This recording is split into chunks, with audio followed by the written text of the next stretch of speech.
going on, guys? Twig and Timber Outdoors and Lucky Tackle Box here.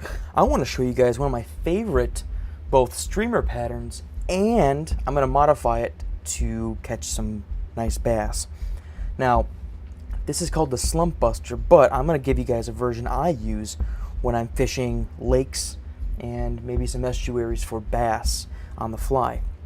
We're going to be using some Danville's 140 in brown because I'm going to be matching that with some zonker strips in grizzly pattern. In addition, I'm going to need a little bit of super glue or some UV resin. And then this pattern, typically a Slump Buster is tied with some tinsel, but I'm actually going to be using one of two things. You can either use some peacock herl, or I'm going to be using some of this like flash chenille. Okay, so first things first, not right where we normally start the thread. I'm going to start it a little farther back, like this. It doesn't have to be pretty because we're actually going to be covering this up. We're going to snip off our excess. I'm also going to be using some lead-free wire here, okay? And I'm going to be adding about, I would say, 4 or 5 turns. Okay. And then for this one, I want to make this one nice and heavy so it'll get down to the fish. Okay. And the way I'm going to measure this, because we're also going to be using a sculpin head.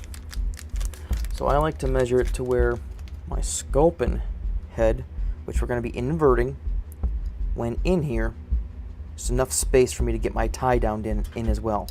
So I'm going to bring my thread back, lay down about the hook point, maybe a little before. With bass flies, I like to leave my hook point or a little more space on the hook gap. Bring it over this, getting right in there. Okay, I'm going to add a little bit of, you can use super glue. I like to do a little bit of UV resin in here, let it sink down in there, and that way, whenever I hit it with the torch, with a light,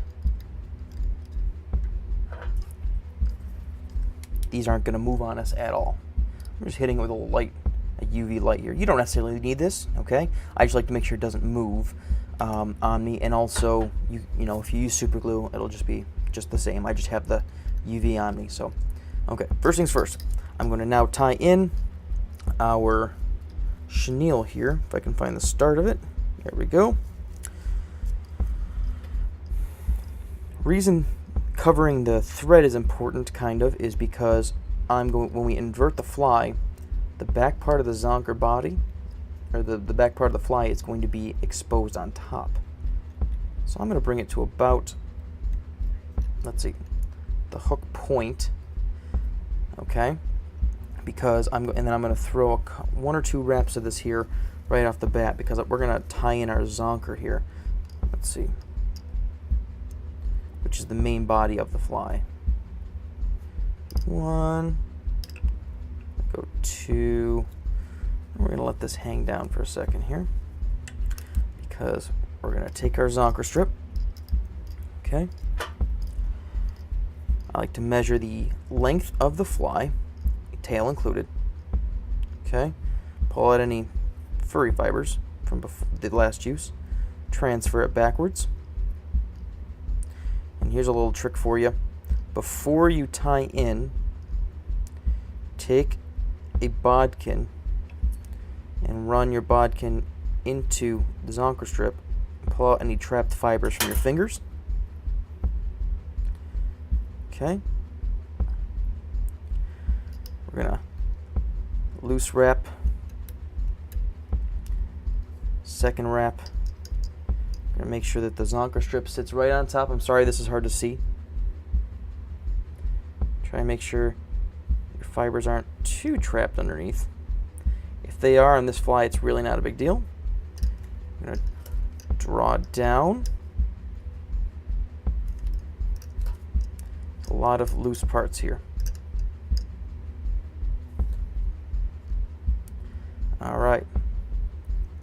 We're going to take our zonker strip, peel it back, wrap a couple times up front, bring it forward to about right before your wraps, your weight wraps. So whether they're lead free or lead, your call.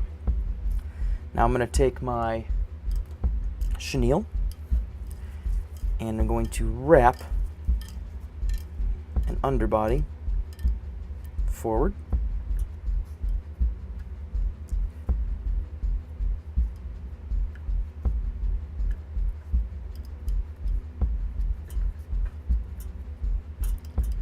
And I'm going to capture that.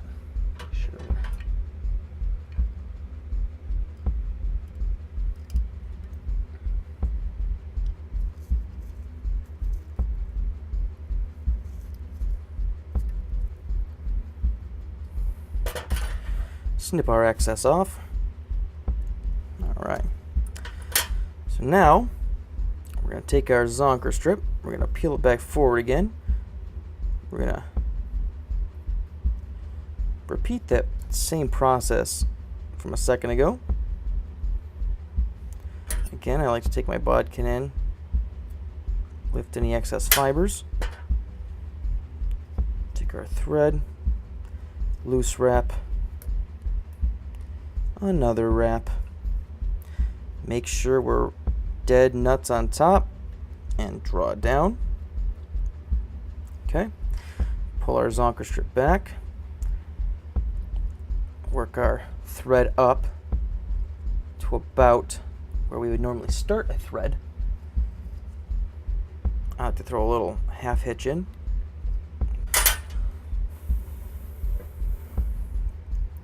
So now we're going to take our zonker strip and we're going to work it forward. I like to preen the fibers back, the hair back. And I'm going to tie it in about 1.5 or 2 eye lengths back from the eye of the fly.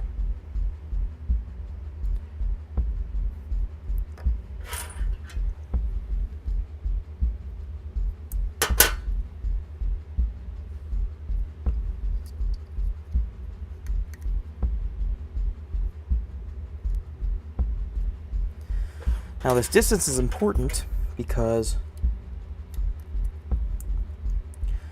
I want to make sure that whenever I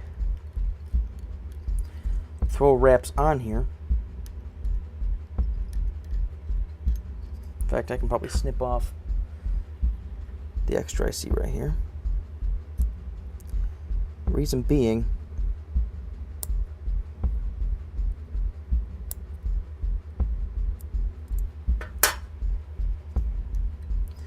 I want to make sure that there's a nice tapered spot for our sculpin head, which can oftentimes prove to be a challenge to fit on, but it looks like we're going to be golden. Alright, so now that we have that all set to go, I'm going to throw a couple half hitches in.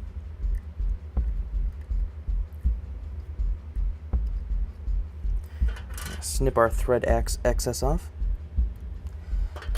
I'm going to spin our fly around, because this is how it's going to ride. I'm going to take our sculpin head. You can test fit it. Okay, it's going to ride like that. And I'm going to add a little bit of super glue. The gel usually works better, but all I have today is the liquid.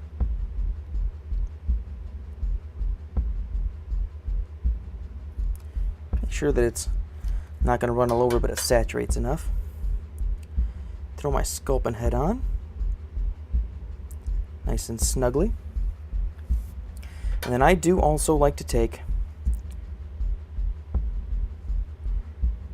a couple wraps forward of the sculpin head with my thread. It's not necessary, but I like to do it that way. Just do a couple half hitches.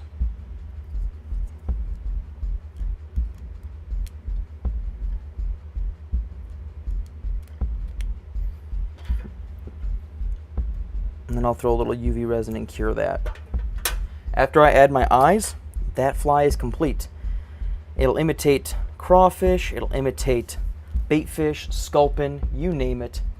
It's a great fly, and one that I throw to bass on a very frequent circumstance, especially by boat docks, especially by any place where you need a jigging style, flipping style bait to go down and attract those fish.